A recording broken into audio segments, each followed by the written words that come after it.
4 जून 2023 को इंडिया की सबसे पहली self driving car Z-Pod launch हो चुकी है एंड ये टेक्नोलॉजी जो है इस कार की वो लेवल 4 की टेक्नोलॉजी है। एंड अगर मैं दूसरी तरफ बात करूं तो टेस्ला भी इस लेवल को अभी तक अचीव नहीं कर पाया है, वो भी अभी तक लेवल 2 पे ही अटका हुआ है। इतने ज्यादा कैपिटल, इतना बड़ा इंफ्रास्ट्रक्चर होने के बावजूद भी। एंड इस कंपनी का जो AI सिस्टम है वो बहुत ज्यादा दम रखता है कि टेस्ला एंड गूगल जैसी बड़ी बड़ी कंपनियों के AI को हराने का। तो आज की इस वीडियो में हम यही जानने वाले कि क्या है इन क्लेम्स के पीछे की सच्चाई एंड क्या फ्यूचर हो सकता है इस स्टार्टअप का। तो वीडियो का शुरुआत करते हैं, वीडियो को लास्ट तक जरूर देखना। मेरा नाम है Naman and I am CEO and co-founder of टेक्यान। 2020 के अंदर एक थापर यूनिवर्सिटी के CS डिपार्टमेंट के स्टूडेंट गगनदीप रेहाल ने ये चीज सोची कि क्यों आखिरकार गूगल एंड टेस्ला जैसी बड़ी कंपनीज के पास इतना कैपिटल एंड इंफ्रास्ट्रक्चर होने के बावजूद भी वो एक सस्टेनिंग सेल्फ ड्राइविंग कार अभी तक नहीं बना पाए हैं। आखिरकार क्यों ऐसा होता है कि AI इतनी एडवांस टेक्नोलॉजी होने के बावजूद भी उसको एक मिलीमीटर का हिसाब रखना पड़ता है सिंपल स्ट्रेट लाइन के अंदर जाने के लिए। लेकिन दूसरी तरफ हम इंसानों की बात करें तो हम तो इंसान बहुत आसानी से कार चला लेते हैं एंड इतना कुछ ज्यादा सोचते भी नहीं है, ना तो हम एक सेंटीमीटर एक मिलीमीटर का हिसाब रखते हैं। लेकिन फिर भी हमारे लिए कार चलाना बाएं हाथ का खेल होता है। तो इसी चीज को सॉल्व करने के लिए उनके दिमाग में एक आइडिया आया कि मैं एक ऐसा AI सिस्टम बनाऊंगा जो कि गूगल एंड टेस्ला जैसी बड़ी कंपनीज को डायरेक्टली टक्कर दे सकती है। एंड इसके बाद अपने ये आइडिया ये अपने दोस्त के पास लेके गए, गुरसिमरन कालरा, एंड इन दोनों ने मिलकर एक कंपनी की शुरुआत करी एंड उस कंपनी का नाम है -0। बट इस कंपनी का विजन क्या है? इस कंपनी का विजन बहुत ज्यादा स्ट्रेट फॉरवर्ड है। ये डे 1 से बहुत ज्यादा क्लियर है कि हम कोई एक व्हीकल मैन्युफैक्चरिंग कंपनी नहीं है, हम एक AI डेवलपिंग कंपनी है जो कि AI डेवलप करेगी सेल्फ ड्राइविंग कार्स के लिए एंड दूसरे पर्पसेस के लिए। एंड ये अपनी टेक्नोलॉजी ट्रांसफर करेगी दूसरे कंपनीज को एंड दूसरे स्टार्टअप्स को। एंड इनका मानना बहुत ज़्यादा सिंपल है कि जो सेल्फ ड्राइविंग कार्स होती है, ना तो ये प्रॉब्लम होती है इंफ्रास्ट्रक्चर की, ना तो ये होती है कॉस्ट की एंड रूल रेगुलेशंस की।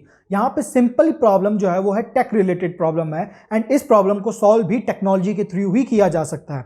क्योंकि जितनी भी कंपनीज हैं जो कि सेल्फ ड्राइविंग कार्स चलाती हैं, मेनली कंपनीज यहाँ पे 4-5 टाइप के सेंसर्स का यूज़ करती हैं जो कि बहुत ज़्यादा महंगे होते हैं। एंड इन सेंसर्स के अंदर कुछ सेंसर्स आते हैं लाइडास, HD map technology, camera and high precision GPS technology का भी। जितनी भी ये कार्स होती हैं ज़्यादातर इलेक्ट्रिक के ऊपर चलती हैं क्योंकि ये EV कार्स होती हैं। एंड यहाँ पे एक और बहुत बड़ी प्रॉब्लम आ जाती है क्योंकि जितने भी ये सेंसर्स होते हैं ये बहुत ज़्यादा पावर कंज्यूमिंग होते हैं क्योंकि उनको बहुत ज़्यादा हाईली डेटा चाहिए होता है। एंड अगर आप इन सिस्टम को किसी इलेक्ट्रिक कार के अंदर लगाते हैं तो उसकी रेंज भी काफ़ी ज़्यादा कम हो जाती है एंड एरोडायनेमिक स्ट्रक्चर भी बहुत ज़्यादा कॉम्प्रोमाइज हो जाता है। इसी वजह से जो टेस्ला भी है वो सिर्फ और सिर्फ कैमरास का यूज़ करती है। आखिरकार ये जान लेते हैं कि सेल्फ ड्राइविंग कार एक्चुअली में काम किस तरीके से करती है। किसी भी सेल्फ ड्राइविंग कार्स के अंदर काम करने के लिए काफी सारी चीजों की जरूरत पड़ती है, लेकिन जो मेन कंपोनेंट होते हैं वो होते हैं उसके सेंसर्स। अब यहाँ पर जितना भी डेटा होता है जो कि हमारे आसपास के वर्ल्ड से, एनवायरनमेंट से होता है, वो ट्रांसफर किया जाता है कैमरास, लाइडास, IMU एंड GPS के थ्रू प्रोसेसर को। एंड यहाँ पे जो ये प्रोसेसर होता है ये एक AI सॉफ्टवेयर होता है जो कि सारा के सारे डेटा को क्रंच करता है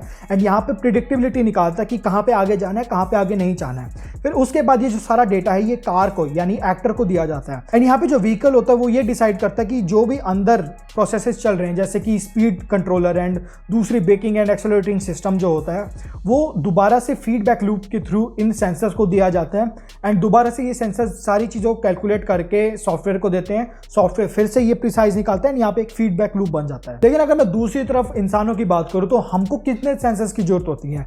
मेनली यहाँ पे सिर्फ 2 सेंसर्स की यूज होती है। पहले हमारी आंखें, दूसरा जो हमारा ईयर फ्लूइड होता है जो कि एक टाइप ऑफ जायरोस्कोपिक इफेक्ट हमें देता है कि हम ये संभाल सकते हैं कि हम टेढ़े चल रहे हैं, सीधे चल रहे हैं, किस हिसाब से हम चल रहे हैं। एंड हमारे इंसानों को मद्देनजर रखते ही जो -0 कंपनी है उन्होंने इस टेक्नोलॉजी का निर्माण किया है। यहाँ पे जो ह्यूमंस होते हैं वो वर्ल्ड से डेटा लेते हैं हमारे आइज के थ्रू, जितना भी फीडबैक होता है हमारे आंखों के थ्रू जाता है हमारे दिमाग में एंड दिमाग के अंदर ये सारी चीज़ें प्रोसेस होती हैं एंड प्रोसेस होने के बाद हम व्हीकल पे एक्ट करते हैं। लेकिन यहाँ पे एक सिस्टम अलग हो रहा है। यहाँ पे एक और चीज़ होती है कि हम व्हीकल पे डायरेक्ट एक्ट करने से पहले दोबारा से हमारे आसपास के एनवायरनमेंट को देखते हैं एंड दोबारा फीडबैक लूप लेते हैं, फिर उसके बाद हम व्हीकल को चलाते हैं। तो यहाँ पे ये प्रोसेस जो होता है वो बहुत ज़्यादा सिंपलिस्टिक हो जाता है। AI को इतने मेहनत नहीं करनी पड़ती है इतने सारे डेटास के थ्रू। इसी वजह से इन लोगों ने सिर्फ एक ही सिस्टम पे बहुत ज़्यादा काम किया है एंड फाइनली इन्होंने एक ऐसा सिस्टम बना भी लिया है एंड अपनी इस टेक्नोलॉजी का इन्होंने नाम दिया है ट्रू विजन ऑटोनॉमी। ये जितना भी डेटा होता है सिर्फ और सिर्फ कैमरास के थ्रू ही रिसीव करते हैं जैसे कि टेस्ला भी करता है। तो बात करते हैं कि इन्होंने अपनी फर्स्ट पिच दी कैसे।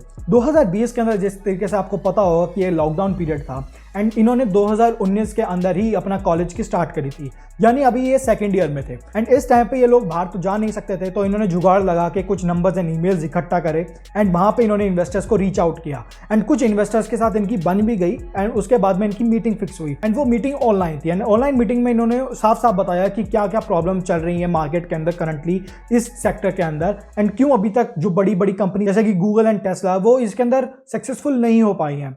उस टाइम पे इन्वेस्टर्स ने इनको बोला कि देखो यार, तुम लोग अभी सेकेंड ईयर के हो, तुम्हारे पास अपनी डिग्री भी नहीं है, तो किसी कंपनी में काम करने का एक्सपीरियंस तो बहुत दूर की बात है। एंड तुम चाहते हो कि हम ऐसे स्टूडेंट्स के ऊपर बिलीव करें जो कि अभी घर में बैठ के एक ऐसे एआई सिस्टम की बात कर रहे हैं एंड ऐसे टेक्नोलॉजी की बात कर रहे हैं जो कि सीधा सीधा टक्कर दे सकती है गूगल एंड टेस्ला जैसे बड़े जाइंट्स को। तब इन्होंने इनको एक सलाह दी, देखो हम इसके अंदर अभी काम नहीं करने वाले हैं, तुम्हारे पास अगर कुछ हो तब हमें बता देना, तब हम इसके अंदर पैसा लगा देंगे। तब उसके बाद में इन लोगों ने सोचा कि यार पैसा तो है ही नहीं हमारे पास में, हम कैसे करें, क्योंकि एआई बनाना कोई पैसे वाली चीज़ नहीं है। आपके पास सिर्फ एक लैपटॉप होना चाहिए, घर होना चाहिए, सोफा होना चाहिए, आप उस पर बैठ के आराम से काम कर सकते हो, एक एआई सिस्टम बना सकते हो। लेकिन उसको टेस्टिंग करने के लिए, रियल वर्ल्ड टेस्टिंग करने के लिए आपको उसको व्हीकल के अंदर लगाना पड़ेगा। एंड इन्होंने सोचा कि हम एक कार बना लेते हैं, एक व्हीकल बना लेते हैं, तो सिर्फ 3 व्हीलर बना लेते हैं। लेकिन इनके पास उतना पैसा था ही नहीं, क्योंकि वो बहुत ज़्यादा एक्सपेंसिव हो जाता है। एंड इनके पास कितना पैसा था उस टाइम पे? 8,000 रुपये थे। एंड उस 8,000 रुपये से इन्होंने बहुत ही स्मार्टली पे किया। ये एक ई रिक्शा ड्राइवर के पास गए, इन्होंने उसको पैसा दे के उसकी जो ई रिक्शा थी उसको रेंट पे लिया। उसके बाद में बचे हुए पैसे से ये मोटर्स एंड वायर सिस्टम लेके आए जिससे ये मोटर को कनेक्ट कर सके हैंडल्स के ऊपर। एंड इन्होंने ये सारा का सारा काम रिकॉर्ड ब्रेकिंग टाइम पीरियड के अंदर कर दिया, सिर्फ 4 महीनों के अंदर। एंड यहाँ पे इन्होंने इनिशियल डेज के अंदर एक टर्म भी पढ़ ली थी, मार्केटिंग की नॉलेज ले रहे थे कि मार्केटिंग कैसे करें। तो यहाँ पे जिस कंसेप्ट का इन्होंने यूज़ किया उस कंसेप्ट के अंदर ये लोग रीच आउट किए, जितने भी हमारे मीडिया हाउसेस थे, चाहे वो इंटरनेट ब्लॉगिंग सिस्टम हो, चाहे वो जितने भी इकोनॉमिक टाइम्स हो वगैरह वगैरह, इन सब के पास इन्होंने किया और इन्होंने बोला कि आप हमारी स्टोरी को पब्लिश करो। एंड पब्लिश करो कि सिर्फ 2 स्टूडेंट्स ने 8,000 रुपये के अंदर self driving car e rickshaw बना दी है एंड उसकी ये टेस्टिंग भी कर चुके हैं। एंड इन्होंने दोबारा से उसी वेंचर कैपिटलिस्ट के पास में गए, काम किया एंड उनको पिच करी। एंड यहाँ पर इनकी ये प्रोग्रेस देख के वो खुश हुए और इनको फाइनली $1.7 मिलियन की फंडिंग दे दी। ये उस टाइम पे इंडिया की सबसे बड़ी सीड फंडिंग राउंड थी जो कि किसी डीप टेक टेक्नोलॉजी के अंदर की गई हो। यहाँ पे जो लीडिंग इन्वेस्टर है वो है चैरियट वेंचर्स एंड उसके साथ में ये काफ़ी सारे दूसरे पार्टनर्स के साथ भी काम करते हैं, जैसे कि एनवीडिया, नास्कॉम, ENT। एंड इसलिए मैं अपनी पुरानी वीडियो में भी आपको ये बार बार बता चुका हूँ, हर वीडियो में ये बात बोलता हूँ कि अगर आपको फंडिंग चाहिए तो आपको प्रोटोटाइप एंड POC बनाना ही पड़ेगा, क्योंकि आइडिया की कोई रियल वैल्यू नहीं होती है। हर कोई इंसान आइडिया सोच लेता है लेकिन उसको एग्जीक्यूट करना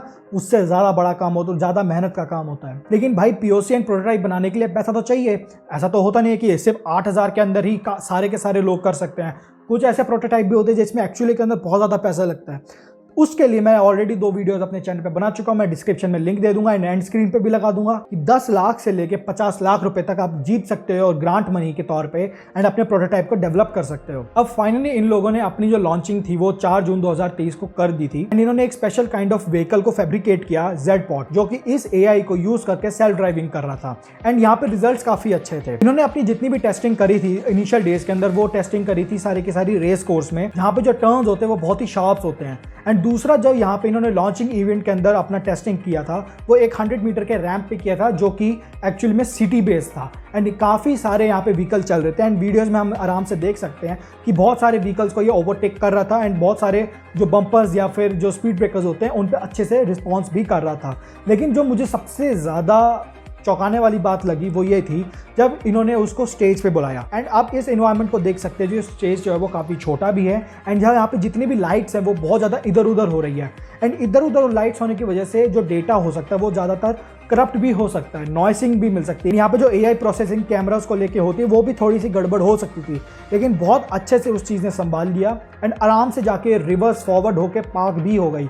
ये बहुत बढ़िया बात थी। एंड बहुत इंपॉर्टेंट बात ये भी आती है कि टेस्ला जो है वो अभी लेवल 2 की टेक्नोलॉजी है। जितनी भी सेल्फ ड्राइविंग कार्स होती है टोटल उसके 5 टू लेवल 6 तक जाती है। एंड जो सही मायनों के अंदर Z-Pod है वो लेवल 4 की टेक्नोलॉजी, यानी कि जो ये कार एंड Z-Pod था ये ड्राइवरलेस था। एंड टेस्ला अभी तक इस चीज़ को अचीव नहीं कर पाया, लेकिन फिर भी वो अपने आप को इस तरीके से मार्केट करता है कि हम लेवल 3 की टेक्नोलॉजी, लेवल 4 की टेक्नोलॉजी है, आप आराम से सेल्फ ड्राइविंग कर सकते हो। लेकिन ऐसा नहीं है। सेल्फ ड्राइविंग करने के लिए आपके पास में हैंडल नहीं होना चाहिए, वो ही है main concept self driving cars का। एंड इसलिए मैंने वीडियो के स्टार्टिंग में ये भी कहा था कि जो ये टेक्नोलॉजी है -0 की, ये एक्चुअली में बीट कर सकती है टेस्ला को। अब मैं इसके फ्यूचर की बात करता हूँ कि -0 का फ्यूचर क्या हो सकता है। मेरे को पर्सनली इनका फ्यूचर जो है वो बहुत ज्यादा ब्राइट लग रहा है, क्योंकि इन्होंने लेवल 4 का जो AI सिस्टम था ये इन्होंने सिर्फ 3 साल के अंदर बना दिया, जबकि टेस्ला को, गूगल को इतने साल हो चुके हैं एंड उनके पास में इतना इंफ्रास्ट्रक्चर है, डेटा है, लेकिन इनके पास इतने प्रिविलेजेस नहीं थे। एंड यहाँ पे सिर्फ ये सेल्फ ड्राइविंग कार्स तक ही सीमित नहीं है, इनकी जो AI है काफी जगह पे यूज हो सकता है, जैसे कि गाइडेंस सिस्टम हो गया,